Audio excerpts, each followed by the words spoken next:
You're a royal physician in the Palace of Madrid, and the year is 1834. The king is dead, but your work isn't finished. You've been summoned to the private chambers of the late Ferdinand VII for a task so bizarre, so unprecedented, that you question your own sanity. The Queen Regent Maria Cristina stands before you with tears in her eyes and a request that chills your blood. Your hands tremble as you approach the bed where Ferdinand's body lies. Even in death, the man who terrorized Spain for 2 decades seems to mock you from beyond the grave. But it's not his face that draws your attention. It's what lies beneath the silk sheets.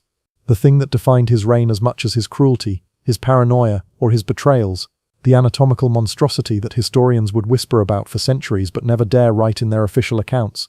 Ferdinand VII's member, his grotesquely oversized, bizarrely shaped endowment that was simultaneously the source of his deepest shame and his most twisted pride. As you begin the preservation process, your mind wanders to the stories you've heard whispered in the palace corridors. Stories of special cushions, of screaming wives, of desperate attempts to produce an heir despite nature's cruel joke. You realize you're not just preserving flesh and blood, you're preserving the physical embodiment of a reign that was itself deformed, oversized, and ultimately destructive to everything it touched. Before diving into these forgotten stories of survival and suffering, if you enjoy learning about the hidden truths of history, consider hitting that like button and subscribing for more content like this. And please comment below to let me know where you're listening from. I find it incredible that we're exploring these ancient stories together from different parts of the world, connected across time and space by our shared curiosity about the past. To understand Ferdinand VII, you must first understand that he was born cursed, not by witchcraft or divine wrath, but by the poisonous legacy of centuries of royal inbreeding. The Spanish Habsburgs and Bourbons had spent generations marrying cousins to cousins, uncles to nieces, creating a genetic nightmare that manifested in everything from mental instability to physical deformities. Ferdinand emerged from this toxic bloodline like a living embodiment of royal decay. Born at El Escorial Palace on October 14, 1784, he was the product of Charles IV and Maria Luisa of Parma, a couple whose own marriage was an arrangement between first cousins. The genetic lottery had been rigged from the start, and Ferdinand would pay the price in the most intimate and humiliating way possible. As he grew from child to adolescent, it became clear that nature had played a particularly cruel joke on the future king of Spain. His member began developing in ways that defied medical understanding.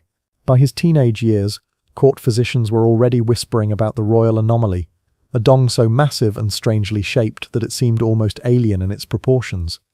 Contemporary medical records, hidden away in Vatican archives for centuries, describe Ferdinand's endowment in clinical terms that nonetheless convey the horror of his condition.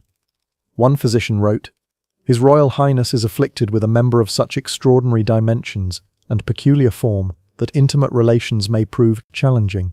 Another was more blunt. "The prince's organ resembles nothing so much as a billiard cue, thin as sealing wax at its base, thick as a man's fist at its extremity, and long enough to serve as a walking stick." The psychological impact on young Ferdinand was devastating. In an era when male anatomy was judged by classical Greek standards, where smaller was considered more refined, more aristocratic, Ferdinand's massive member marked him as a freak of nature. The very thing that modern men might envy became a source of profound shame for the future king of Spain. Ferdinand's childhood was a masterclass in dysfunction that would have broken a stronger man, and instead forged a tyrant. His father Charles IV was weak-willed and preferred hunting to ruling. His mother Maria Luisa was a woman of voracious appetites, who openly flaunted her affair with Manuel de Godoy, Spain's de facto ruler. Young Ferdinand watched this daily humiliation, absorbing lessons about power, betrayal, and the weakness of trust. But it was his physical abnormality that truly shaped his character. The court buzzed with whispers about the prince's condition. Servants giggled behind their hands, courtiers made subtle jokes, and foreign diplomats reported back to their masters about the Spanish embarrassment. Ferdinand learned early that he was an object of mockery, that his most intimate self was a source of amusement for others. This humiliation bred a deep, festering resentment that would later manifest in his treatment of Spain itself. Ferdinand began to see mockery everywhere, in the respectful bows of his subjects, in the formal addresses of his tutors, in the arranged smiles of potential brides. His paranoia wasn't entirely unjustified. People really were laughing at him, just not always for the reasons he imagined. The prince's tutors noticed disturbing changes in his behavior as he entered adolescence. He became secretive, vindictive, and cruel to those who served him. Servants who displeased him would find themselves dismissed, or worse. Ferdinand was learning to use the power of his position to compensate for the powerlessness he felt about his body. One particular incident, recorded in the memoirs of a court chaplain, reveals the darkness growing in Ferdinand's soul. When a young page accidentally walked in on the prince changing clothes, Ferdinand didn't simply dismiss him, he had the boy flogged and his family exiled from Madrid. The message was clear: no one could witness the prince's shame and remain unpunished. As Ferdinand reached marriageable age, the full extent of his anatomical challenge became clear to the royal physicians. Dr. Francisco Flores, the king's personal doctor, left behind secret notes that provide a disturbing window into the medical reality of Ferdinand's condition. His Majesty's member, Flores wrote, presents a most unusual configuration. The base measures no more than the width of a man's thumb, yet it expands to a circumference that defies natural proportion. The length exceeds that of any recorded human specimen, measuring near to 10 inches in its natural state, and growing considerably larger when aroused. Most concerning is the peculiar curvature and the presence of what appear to be additional tissue growths that serve no discernible biological function. The implications for Ferdinand's future as a husband and father were immediately obvious. Normal intimate relations would be impossible without significant medical intervention and specialized equipment. The royal craftsmen were secretly commissioned to create what they euphemistically called marital aids, specially designed cushions and supports that would allow Ferdinand to function sexually without causing serious injury to his future wives. But the physical challenges were only part of the problem.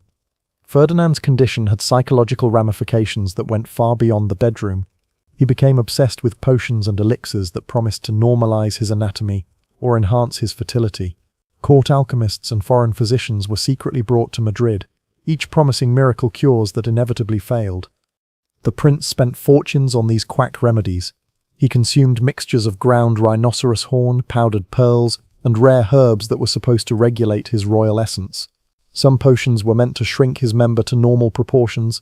Others claimed to enhance his virility despite its unusual shape. All of them were useless, but Ferdinand's desperation made him an easy mark for charlatans and con artists. In 1802, Ferdinand married his first cousin, Princess Maria Antonia of Naples and Sicily.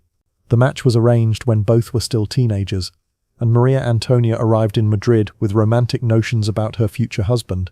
She had heard he was called the Desired One by some of his supporters, and imagined herself marrying a fairy tale prince.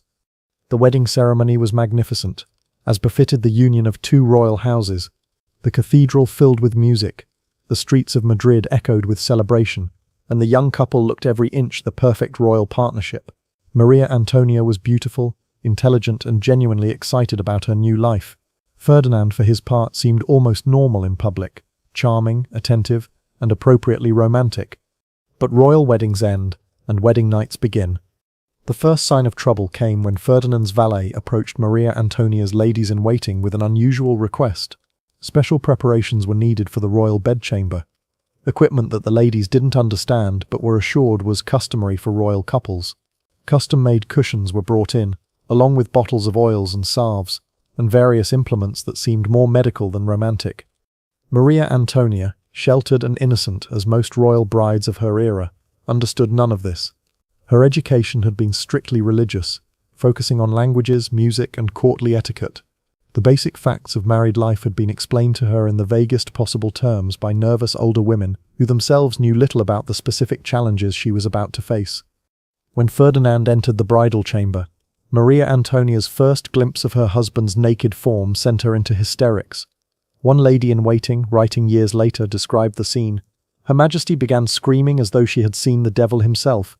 She backed against the wall, pointing and crying, "Monster, monster," until we feared she had lost her reason entirely. Ferdinand's member, described by witnesses as resembling a great club with a thin handle, was unlike anything the sheltered princess had imagined possible. The sheer size of it terrified her, but it was the bizarre shape, the way it curved and twisted, the strange growths along its length, the almost alien appearance of the whole apparatus, that truly broke her composure. What followed was less a romantic wedding night than a medical procedure. Ferdinand's specially trained physicians had to be called in to explain to the horrified princess what would be required of her. The custom cushions were arranged, the oils applied, and a process began that was more akin to surgery than lovemaking. Contemporary accounts, hidden in private letters between court physicians, describe a scene of almost surreal dysfunction. Ferdinand required the specially designed pillow to support his massive member, preventing it from causing injury to himself during intimate relations. Even with these aids, the process was so traumatic for Maria Antonia that she required laudanum to endure it. The psychological impact on both partners was devastating. Ferdinand, already paranoid and insecure about his condition, became even more twisted when faced with his wife's obvious revulsion. Maria Antonia, meanwhile, developed what modern psychologists would recognize as severe sexual trauma. She began taking larger and larger doses of laudanum, eventually becoming addicted to the substance as a way to escape the horror of her marital duties. Their attempts to produce an heir became a ritualized nightmare that repeated itself with tragic regularity. Ferdinand would summon his physicians, who would prepare the chamber with its specialized equipment. Maria Antonia would be dosed with enough laudanum to make her compliant but not catatonic. The procedure would be performed with clinical efficiency, after which both parties would retreat to separate wings of the palace to recover from their ordeal. As months turned to years without a successful pregnancy, Ferdinand's desperation reached new heights. He became convinced that his wife's obvious disgust was somehow preventing conception, and he began experimenting with increasingly bizarre methods to overcome what he saw as her feminine weakness. Court records reveal that Ferdinand ordered the creation of special restraints that would hold Maria Antonia in position during their intimate encounters, preventing her from pulling away or expressing her revulsion. These leather and silk contraptions were crafted by the same artisans who made the king's saddles and hunting equipment, adding a particularly disturbing dimension to the royal workshops. The king also became obsessed with timing their encounters according to astrological charts and lunar cycles. He consulted with astronomers, astrologers, and even practitioners of darker arts, who promised to align the stars in favor of royal conception. The palace became a haven for charlatans selling fertility potions, magical amulets, and ritual ceremonies that promised to overcome the curse of Ferdinand's deformed anatomy. One particularly desperate episode involved Ferdinand's consultation with a wandering mystic, who claimed to be from the Orient. This supposed wise man convinced the king that his member's unusual shape was actually a sign of divine favor, that he was blessed with the dragon's rod, and needed only the proper rituals to unlock its fertility potential.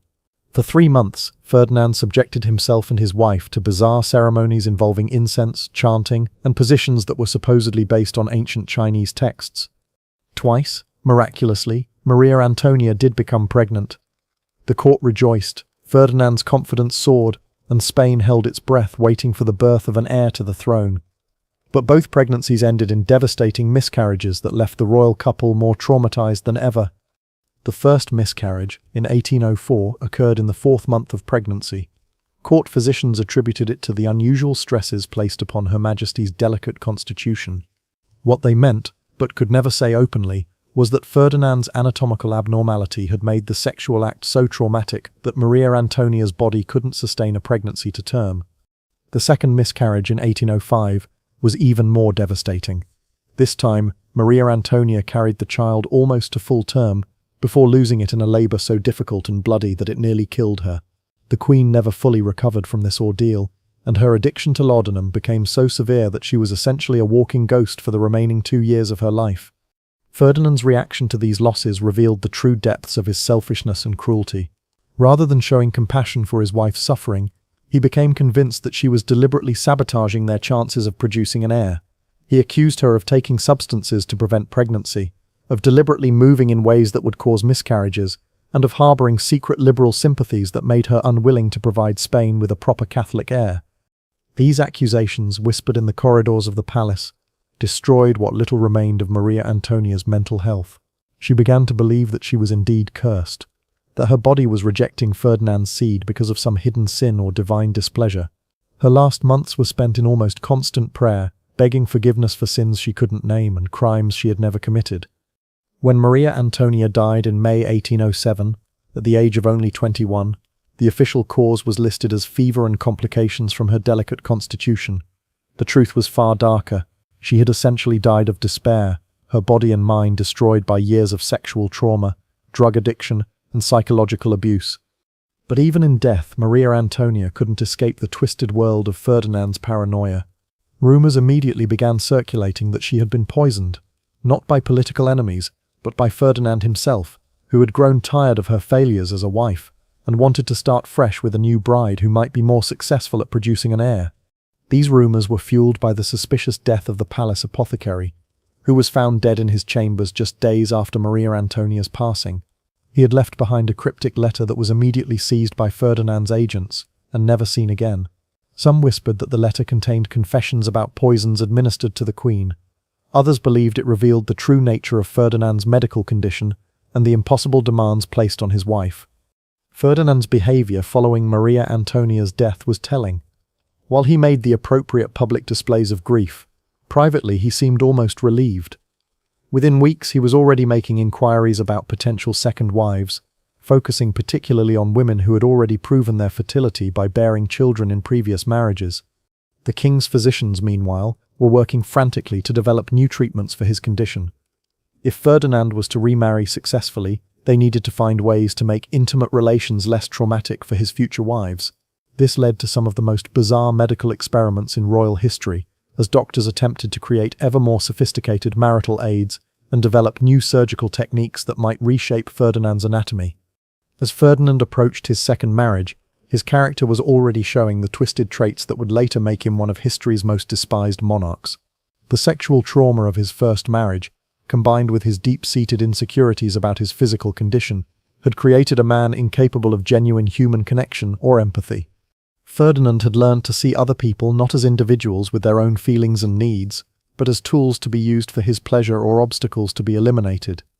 His first wife had been a tool that failed to function properly and had to be discarded. His subjects were tools for maintaining his power and feeding his ego. Anyone who opposed him was an obstacle that needed to be destroyed. The prince's interactions with the palace staff revealed his growing sadism.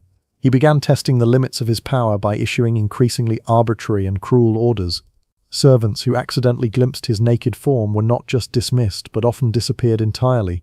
Guards who failed to maintain absolute secrecy about the royal chambers found themselves assigned to the most dangerous frontier postings in Spain's crumbling empire. Ferdinand also developed an obsession with the idea that people were constantly mocking him behind his back. This wasn't entirely paranoid. People really were talking about his condition, but Ferdinand's response was disproportionate and increasingly violent. He began maintaining lists of suspected mockers and planning elaborate revenge scenarios that he would implement once he had the power to do so. By 1807, Ferdinand had become the center of a complex conspiracy involving some of Spain's most powerful nobles and military officers. These men saw the prince as their vehicle for overthrowing the weak government of Charles IV and his despised minister, Manuel de Godoy. What they didn't understand was that they were allying themselves with a man whose sexual dysfunction had created a personality disorder that would ultimately prove more dangerous than the incompetence they sought to replace. The conspirators called themselves the Fernandinos and worked tirelessly to build Ferdinand's reputation as El Deseado, the desired one. They spread propaganda about his intelligence, his patriotism, and his potential as a reformist king who would restore Spain to its former greatness. What they carefully concealed was their growing awareness of Ferdinand's psychological instability and his increasingly disturbing behavior toward anyone who crossed him. The conspiracy came to a head in October 1807 with the so-called El Escorial conspiracy, in which Ferdinand was caught planning to overthrow his own father with the help of Napoleon Bonaparte. When the plot was discovered, Ferdinand's response revealed both his cowardice and his complete lack of loyalty to anyone, including his co-conspirators. Rather than standing by the men who had risked everything for his cause, Ferdinand immediately threw them all under the metaphorical carriage wheels. He provided detailed confessions about every aspect of the conspiracy, named every participant and begged his parents for forgiveness while his allies faced imprisonment and exile. This betrayal established a pattern that would define Ferdinand's entire reign. He would use people for his own purposes and then destroy them the moment it became convenient. Even as Ferdinand's political machinations were unfolding, his medical condition continued to worsen. Court physicians noted that his member was continuing to grow and change shape, developing new abnormalities that made intimate relations even more challenging. Some medical historians suggest that Ferdinand may have suffered from a rare condition called megalophallus, a hormonal disorder that causes continued growth of male anatomy throughout adulthood. Whatever the medical explanation, the practical implications were clear. Ferdinand would need increasingly sophisticated aids and increasingly compliant wives if he was ever to produce an heir. This realization led to one of the most disturbing aspects of his later marriages, the deliberate selection of women who could be psychologically manipulated or physically coerced into accepting his demands. The palace craftsmen, meanwhile, had become specialists in creating ever more elaborate marital equipment. Their workshops, hidden away in the depths of the royal residence, resembled a bizarre combination of medical laboratory and torture chamber. They developed adjustable cushions, restraining devices, and various implements designed to make Ferdinand's sexual encounters possible, while minimizing the physical damage to his partners. These craftsmen were sworn to absolute secrecy, and Ferdinand made sure their silence was maintained through a combination of generous payments and terrifying threats. Several artisans who worked on these projects were later found dead under mysterious circumstances, leading to rumors that Ferdinand had them killed to prevent any possibility of their revealing the true nature of their work. When Napoleon invaded Spain in 1808 and forced Ferdinand to abdicate, the future king found himself in a uniquely humiliating position. Not only had he lost his throne, but he was now a prisoner whose captor was undoubtedly aware of his shameful medical condition. French intelligence had extensive files on the Spanish royal family, and Ferdinand's anatomical abnormality was certainly among the information they had gathered. Ferdinand's 6 years of captivity at the Château de Valençay were marked by continued medical experimentation, as French physicians studied his condition with scientific curiosity. These doctors, freed from the constraints of royal protocol that had limited their Spanish colleagues, conducted examinations and treatments that bordered on torture in their thoroughness. The French medical reports, discovered in Napoleonic archives centuries later, provide the most detailed clinical description of Ferdinand's condition ever recorded.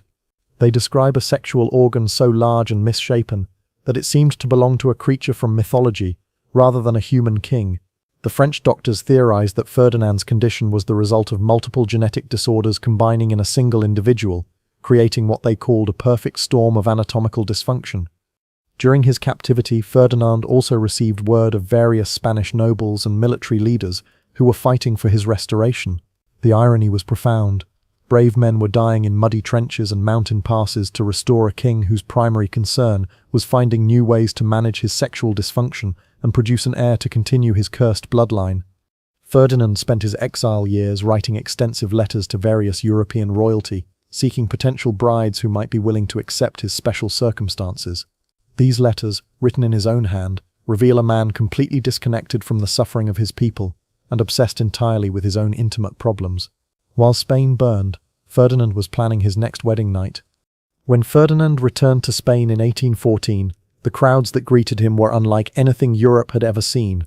They threw flowers, wept with joy, and fell to their knees as his carriage passed. Children born during the war saw their first glimpse of the king their parents had died to restore. The stones of Madrid themselves seemed to sing with celebration. Ferdinand smiled and waved from his carriage, but his mind was already focused on more intimate concerns. His first priority wasn't governing Spain or rewarding those who had fought for his restoration. It was finding a new wife who could finally give him the heir that had eluded him for so long. The king's return also marked the beginning of what historians call the ominous decade. But the true ominousness lay not just in Ferdinand's political tyranny, but in his increasingly desperate and bizarre attempts to fulfill his royal duty of producing offspring. His sexual dysfunction had become inseparable from his political dysfunction, creating a ruler whose personal inadequacies manifested as national catastrophe. Ferdinand's first act as restored king was to commission an entirely new set of marital aids from the finest craftsmen in Europe. He sent agents to Germany, Italy, and even the Ottoman Empire, seeking artisans who specialized in creating devices for delicate royal circumstances. The resulting collection, hidden away in secret chambers of the palace, represented the finest achievement of perverted ingenuity that the early 19th century could produce. The second wife Ferdinand chose was Maria Isabel of Portugal, another cousin in the endless cycle of royal inbreeding that had cursed his bloodline. She was 19 when she arrived at the Spanish court in 1816, full of the naive hope that young princesses carried into these arranged marriages. The court physicians had already briefed her ladies-in-waiting about the special preparations that would be required for the wedding night, but nothing could have prepared Isabel for the reality of what awaited her. The wedding ceremony itself was a spectacle of Baroque excess, designed to mask the growing desperation of a king whose reign was becoming synonymous with failure. Ferdinand stood at the altar in cloth of gold, his face a mask of barely contained anxiety. He had spent the previous week consulting with physicians, alchemists, and even a mysterious figure rumored to be an Ottoman specialist in royal difficulties, who had arrived in Madrid under cover of darkness. The wedding night was a disaster that would haunt both participants for the rest of their short lives together. Despite all the preparations, all the devices, all the consultations with experts across Europe, Ferdinand's anatomical monstrosity proved as insurmountable as ever. The screams that echoed through the palace corridors that night were not screams of passion but of genuine terror and pain. Servants found blood-stained sheets and broken furniture, evidence of a coupling that resembled a medieval torture session more than the romantic union of royalty. Isabel never recovered from that first night. Court observers noted that she developed a pronounced stutter and would flinch whenever Ferdinand entered a room. She began experiencing what palace physicians called hysterical episodes, but which modern understanding would recognize as severe trauma responses. Her ladies-in-waiting reported that she often woke screaming from nightmares, calling out warnings about the monster that haunted her dreams. Ferdinand, meanwhile, interpreted his wife's terror as a personal insult to his royal dignity. His paranoia, already legendary, reached new heights as he convinced himself that Isabel was conspiring with foreign powers to mock his condition. He began having her correspondence intercepted, her food tasted for poisons, and her chambers searched for evidence of betrayal. The king's sexual dysfunction had metastasized into a political psychosis that infected every aspect of his rule. The pressure to produce an heir became an obsession that consumed both the royal couple and the Spanish court. Ferdinand commissioned a series of increasingly bizarre medical consultations, bringing together physicians, anatomists, and even circus performers who claimed expertise in unusual anatomical challenges. The royal bedchamber became a laboratory of sexual experimentation that pushed the boundaries of human endurance and dignity. One particularly disturbing account, found in the private diary of a court physician who served during this period, describes Ferdinand's decision to invite foreign experts to observe his attempts at procreation. The king, desperate for solutions, allowed German anatomists and French physicians to witness his intimate failures, turning his marriage bed into a grotesque medical theatre. These observers took detailed notes and made sketches that were later circulated among European medical schools, making Ferdinand's sexual dysfunction a subject of academic study across the continent. Isabel, subjected to this parade of voyeuristic medical consultation, began showing signs of complete psychological collapse. She stopped eating regularly, lost dangerous amounts of weight, and developed a 1,000-yard stare that servants found more frightening than her earlier outbursts. The young queen had become a living ghost, haunting the halls of a palace that had become her prison. The political consequences of Ferdinand's personal failures were becoming impossible to ignore. Spain's American colonies, already in revolt, pointed to their king's inability to produce legitimate heirs as evidence of divine displeasure with Bourbon rule. Revolutionary propaganda depicted Ferdinand as a sexually impotent tyrant, whose physical inadequacies mirrored his political incompetence. The king's most intimate shame had become a rallying cry for independence movements from Mexico to Argentina. Ferdinand's response to these challenges was characteristically paranoid and brutal.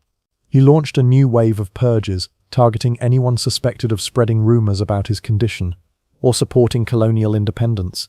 The Inquisition, which he had restored upon his return to power, began investigating cases of sexual slander against the crown, creating a climate of terror where even private conversations between married couples could result in imprisonment or death. The king's obsession with secrecy reached absurd proportions. He ordered the construction of hidden passages throughout the palace, so that he could move between his chambers and Isabel's without being observed by servants. He had mirrors installed at strategic angles to detect potential eavesdroppers, and employed a network of spies whose sole job was to monitor palace gossip about the royal marriage. Meanwhile, Isabel's health continued to deteriorate under the combined assault of her husband's sexual violence and his psychological terror. Palace physicians noted that she had developed what they called phantom pregnancies, periods where she would exhibit signs of being with child, despite the impossibility of conception. These episodes seemed to provide Ferdinand with brief moments of hope, followed by crushing disappointment when the truth became apparent. The Queen's phantom pregnancies became a source of bitter irony, in a court already drowning in dysfunction. Servants would whisper about how the king would pace outside Isabel's chambers during these episodes, alternately praying and cursing, as if divine intervention might somehow overcome the mechanical impossibility of his situation. When each phantom pregnancy inevitably ended, Ferdinand would sink into black depressions that paralyzed the government for weeks at a time. In 1818, after 2 years of this nightmare marriage, Isabel finally escaped through the only means available to royal women of her era, death.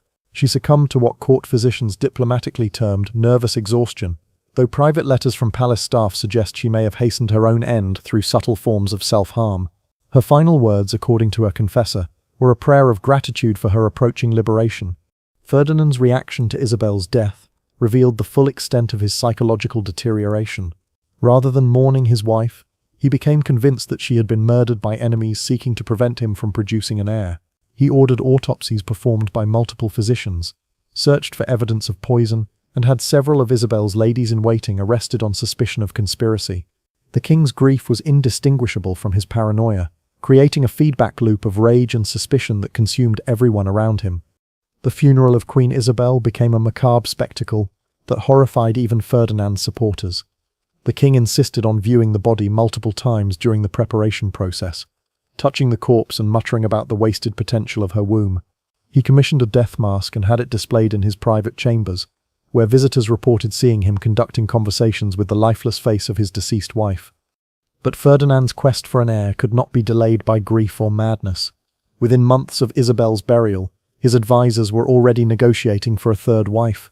The challenge now was finding a European princess willing to marry a king whose previous wives had met such grim fates and whose personal peculiarities were becoming legendary across the continent. The negotiations proved more difficult than expected. Several potential brides withdrew their candidacies after private consultations with physicians who had served at the Spanish court. Others demanded unprecedented concessions, including the right to separate chambers and the presence of their own personal guards. Ferdinand's sexual dysfunction had become a diplomatic liability that threatened to isolate Spain from potential allies.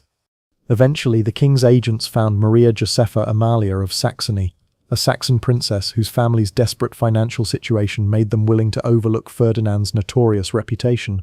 Maria Josepha was 24 when she arrived in Madrid in 1819, older and more worldly than Isabel had been, but she carried the same doomed hope that had characterized her predecessor's arrival. The third wedding was a more subdued affair, reflecting both Ferdinand's advancing age and the court's exhaustion with royal matrimonial disasters. There were fewer foreign dignitaries, less elaborate celebrations, and a palpable sense that everyone was merely going through the motions of a ritual that had already failed twice before. Maria Josepha had been better prepared for her ordeal than Isabel, having received detailed briefings from Saxon physicians who had consulted with their Spanish counterparts. She brought her own collection of medical devices and preparations, along with a personal physician who specialized in difficult marital situations.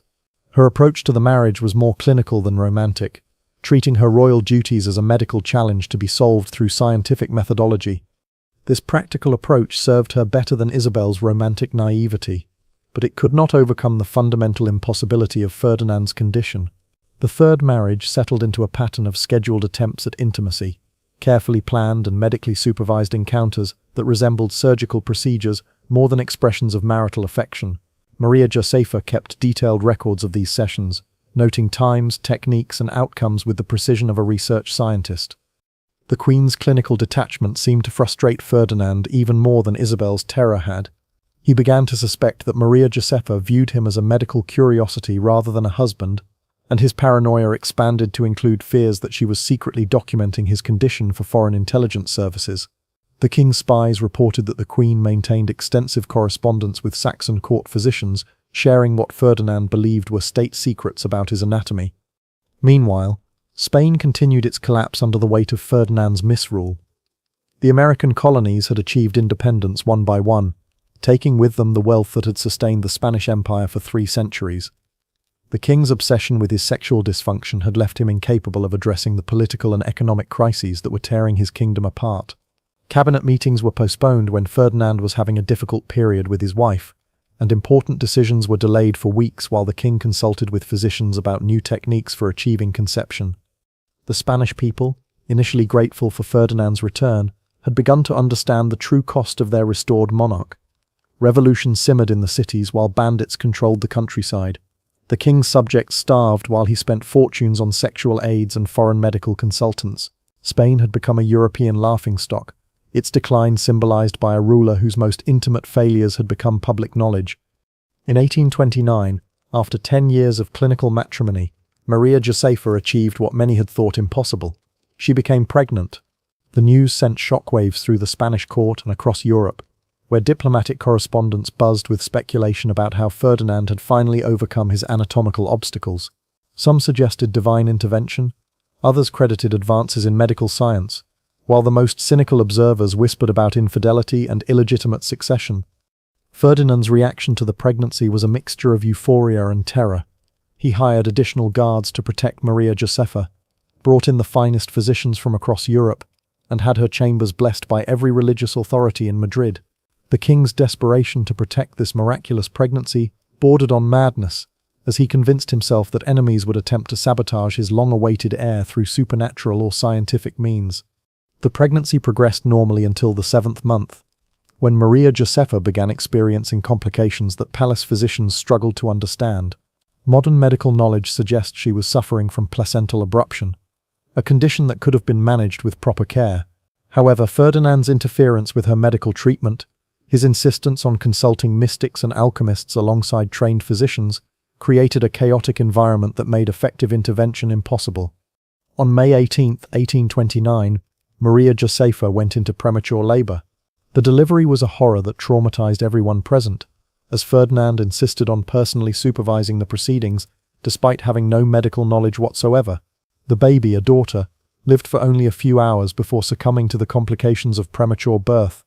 Maria Josepha survived the delivery but never recovered her strength, dying 3 weeks later from what physicians termed childbed fever, but which was more likely a combination of infection and despair. Ferdinand's reaction to this double tragedy revealed the complete breakdown of his sanity. He refused to allow either body to be buried, insisting that court physicians continue attempting to revive both mother and child through increasingly bizarre means. For nearly a week, the palace was filled with the stench of decay, as the king denied the reality of his losses and demanded that his medical staff perform impossible resurrections. When Ferdinand finally accepted that his wife and daughter were dead, he fell into a depression so profound that courtiers feared for his life. He stopped eating, refused to see advisors, and spent his days staring at the death masks he had commissioned for all 3 of his wives. The king had become a living ghost, haunting his own palace while Spain crumbled around him. But fate had one final cruel joke to play on Ferdinand VII. In 1829, at the age of 45, the king, who had spent decades unable to produce a living heir, suddenly found himself facing an unexpected 4th marriage.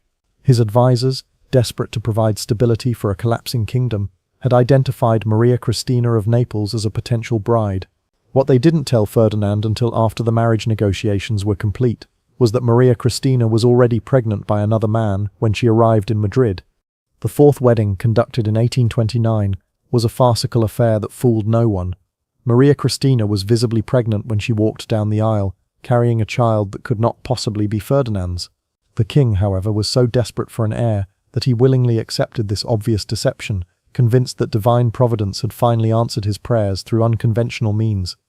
The birth of Isabella II in 1830 should have marked the culmination of Ferdinand's quest for succession, but instead it became the source of new anxieties. The king knew the child was not biologically his, yet he had to maintain the fiction of legitimacy to preserve his dynasty. His relationship with Maria Cristina was built on mutual deception. She pretended to respect him while he pretended to believe her child was his own. Ferdinand's final years were marked by the same sexual dysfunction that had defined his entire adult life, but now with the added burden of maintaining a fraudulent succession. He continued his desperate attempts at intimacy with Maria Cristina, hoping to produce a child that would actually be his own blood. These efforts, witnessed by the same parade of physicians and specialists who had observed his previous failures, became even more pathetic as his advancing age made success increasingly unlikely. The paranoia that consumed Ferdinand's final years manifested in ways that shocked even the cynical courtiers who had witnessed decades of royal madness. The king began conducting random inspections of his wife's chambers at all hours, bursting through doors with armed guards to catch Maria Cristina in imagined acts of treason.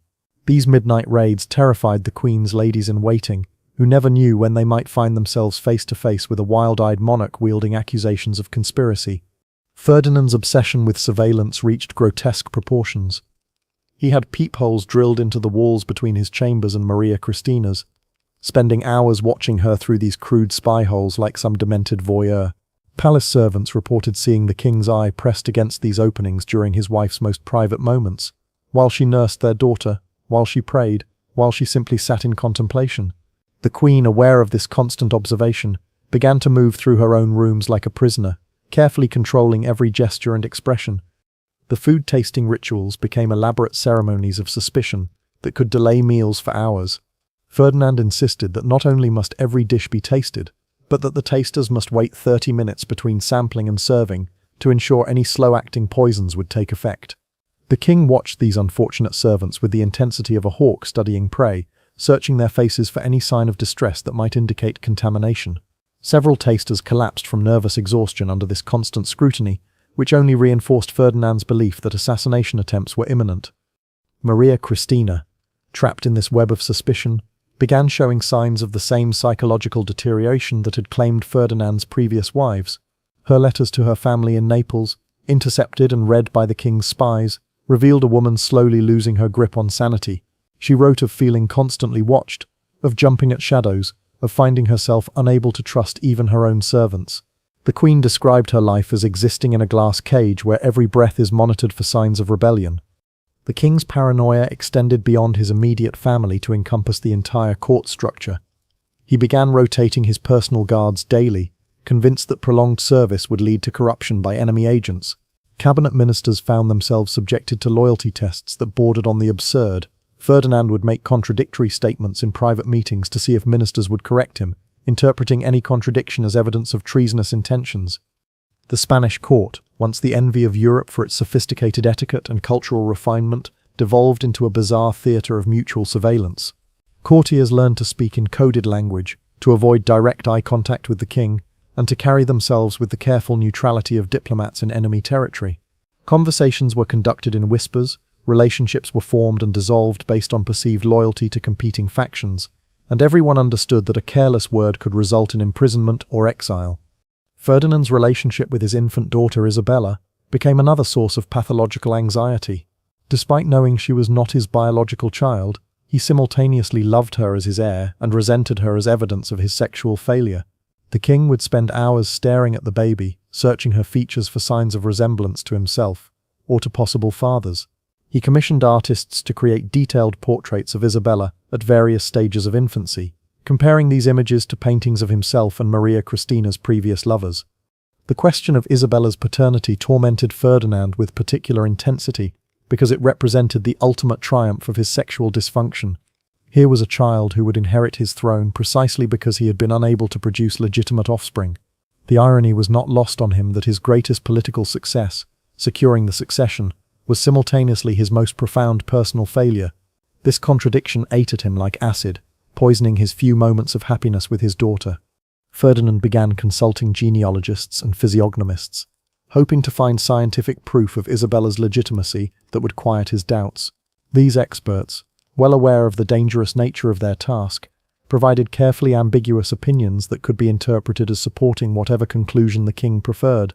Their written reports, preserved in palace archives, reveal the desperate creativity of scholars trying to satisfy an impossible royal demand, while preserving their own lives. The king's efforts to control his wife's behavior became increasingly elaborate and invasive. He assigned specific servants to monitor Maria Cristina's correspondence, requiring them to report not only the content of her letters but also her facial expressions while writing them. Ferdinand demanded detailed accounts of the queen's daily activities, including how long she spent in prayer, what books she read, and which courtiers she spoke with during public appearances. Maria Cristina's attempts to maintain some semblance of normal royal life under this scrutiny required tremendous psychological strength. She learned to compartmentalize her emotions, presenting a serene public face while privately struggling with the constant pressure of observation. Her personal diary, discovered centuries later hidden behind a false wall in her chambers, reveals the toll this surveillance took on her mental health. She wrote of feeling like an actress who must never break character, even in my dreams. The international implications of Ferdinand's paranoia began affecting Spain's diplomatic relationships. Foreign ambassadors reported back to their governments about the king's erratic behavior and the instability of his court. Marriage negotiations for European alliances stalled as potential partners questioned whether Spain could honor long-term commitments under such unpredictable leadership. Ferdinand's personal dysfunction was becoming a matter of international concern. The king's obsession with discovering assassination plots led him to see conspiracies in the most innocent activities. When Maria Cristina requested permission to redecorate her chambers, Ferdinand interpreted this as an attempt to create hiding places for weapons or poison. When courtiers complimented the queen's appearance, the king wondered if they were using coded language to communicate treasonous messages. Even religious observances became suspect. Ferdinand questioned whether Maria Cristina's increased devotions were genuine piety or secret communications with foreign Catholic powers. The economic cost of Ferdinand's paranoia was staggering. The crown spent enormous sums on security measures, spy networks, and loyalty investigations, while Spain's treasury emptied and its people suffered. The king commissioned the construction of secret passages throughout the palace, installed elaborate alarm systems, and maintained multiple sets of food tasters, guards, and servants to ensure no single group could coordinate against him. These expenses drained resources that might have been used to address Spain's mounting financial crisis. Ferdinand's health began deteriorating under the constant stress of maintaining his surveillance state. Palace physicians noted that the king suffered from chronic insomnia, digestive problems, and what they termed nervous agitation. His paranoia had created a feedback loop where his fears generated behaviors that justified more fears, trapping him in an ever-escalating cycle of suspicion and anxiety. The king's relationships with his remaining family members became casualties of his deteriorating mental state. He began to suspect even his closest relatives of plotting against him, interpreting normal family interactions as potential threats. Birthday celebrations became tense affairs, where Ferdinand watched for signs of conspiracy in the arrangement of flowers or the selection of gifts. Even his brother Don Carlos, who had supported him through previous crises, found himself subjected to investigation and surveillance. Maria Christina's efforts to shield their daughter from Ferdinand's paranoia became a source of additional conflict.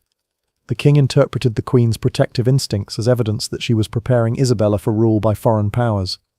When Maria Christina requested private time with her daughter, Ferdinand wondered what treasonous ideas she might be implanting in the child's mind. The simple act of maternal bonding became another front in the king's imaginary war against conspiracy. The servants who worked most closely with the royal family found themselves in impossible positions. They were expected to provide detailed reports on the queen's activities while maintaining the appearance of loyal service. Many developed nervous conditions under this pressure, creating a staff turnover rate that further destabilized the court. New servants, unfamiliar with the complex loyalties and expectations of their positions, often inadvertently triggered Ferdinand's suspicions through innocent mistakes. Ferdinand's attempts to discover the true identity of Isabella's father became increasingly desperate and invasive.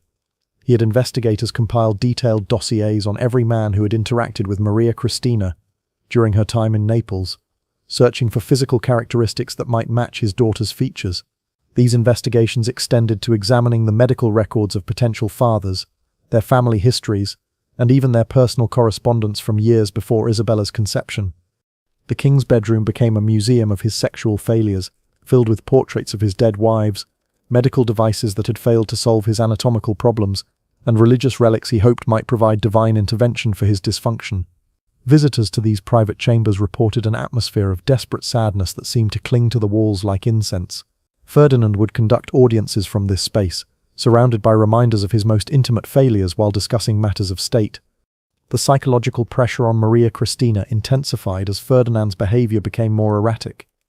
The queen began experiencing physical symptoms of stress, hair loss, weight fluctuation, and tremors that she struggled to hide during public appearances. Her ladies-in-waiting noted that she had developed nervous habits like constantly checking over her shoulder and startling at unexpected sounds. Ferdinand's paranoia reached its bizarre culmination in 1832, when he became convinced that Maria Christina was attempting to poison him through intimate contact.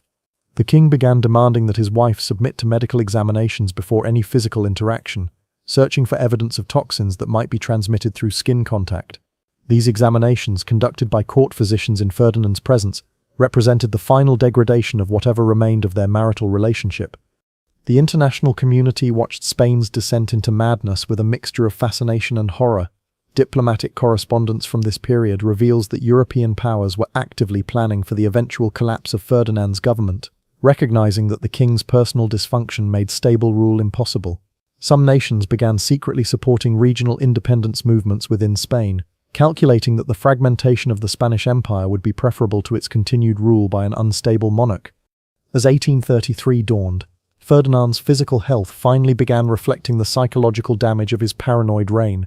Court physicians noted that the king had developed a persistent tremor, chronic digestive problems, and what appeared to be early signs of cognitive decline. His speeches became rambling affairs filled with accusations against unnamed enemies and references to conspiracies that existed only in his imagination. The end, when it came, was almost anticlimactic after decades of dramatic dysfunction. Ferdinand simply began fading away, his body finally succumbing to the accumulated stress of a lifetime spent battling his own anatomy and psychology. In his final days, he drifted between consciousness and delirium, sometimes calling out to his dead wives, and sometimes issuing orders for investigations of plots that had never existed. In 1833, Ferdinand VII finally achieved the peace that had eluded him in life, through the simple expedient of death. The official cause was listed as gout, but palace physicians privately acknowledged that the king had essentially died of exhaustion, physical, psychological, and spiritual exhaustion brought on by decades of sexual frustration and political paranoia. The autopsy of Ferdinand VII, conducted in secret by the same physicians who had spent years trying to solve his anatomical puzzles, revealed the full extent of nature's cruel joke. The king's member, preserved for medical study, measured an astounding 14 inches in length and varied dramatically in girth from base to tip, exactly as contemporary descriptions had suggested.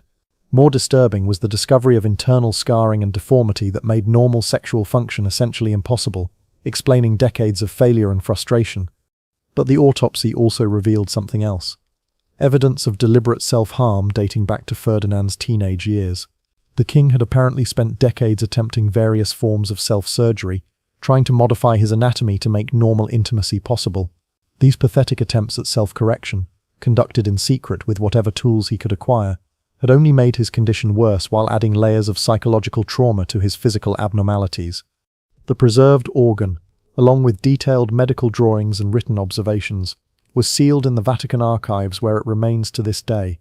Church officials deemed the material too disturbing and too politically sensitive for public knowledge, creating one of history's most bizarre state secrets.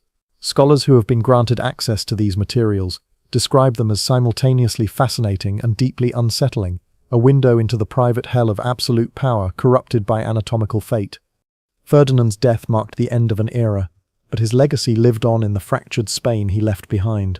Isabella II, the daughter who may or may not have been his biological child, inherited a kingdom torn apart by civil war, economic collapse, and international humiliation. The Spanish Empire that had once dominated the world was reduced to a minor European power, its decline accelerated by decades of misrule, by a king whose personal obsessions had taken precedence over public duty. The story of Ferdinand VII serves as a reminder that power without wisdom is dangerous, but power combined with personal dysfunction can be catastrophic. His reign demonstrated how individual psychological damage can metastasize into national trauma, how private shame can become public disaster, and how the most intimate human failures can echo through history with consequences far beyond their original scope. Perhaps most tragically, Ferdinand's story reveals the human cost of absolute monarchy, where the personal problems of one man could determine the fate of millions. His 3 dead wives, his questionable daughter, his terrorized subjects, and his ruined kingdom all paid the price for a genetic lottery that went wrong centuries before any of them were born. Ferdinand was both perpetrator and victim of a system that concentrated too much power in the hands of individuals who were fundamentally unprepared to wield it. As that royal physician in 1834 completed his grim task of preserving Ferdinand's anatomical legacy, he must have reflected on the terrible irony of his situation. Here was the physical evidence of a reign that had consumed everything it touched: wives, children, subjects, and ultimately the king himself. The preserved organ was more than a medical curiosity.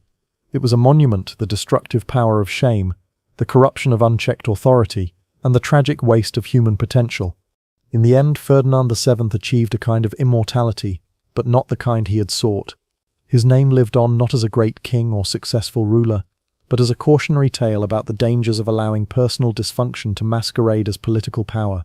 His anatomical legacy, hidden away in Vatican vaults, serves as a reminder that some secrets are too disturbing for history to acknowledge, too human for legend to embrace, and too tragic for time to heal. The silk sheets that had once covered his deformed body now covered a kingdom equally damaged, equally unable to function as nature intended. Ferdinand VII had finally found peace, but he had left behind a Spain that would struggle for generations to recover from the intimate disasters of his troubled reign. The most perverted king in history had ended as he had lived as a source of suffering for everyone, unfortunate enough to be touched by his power.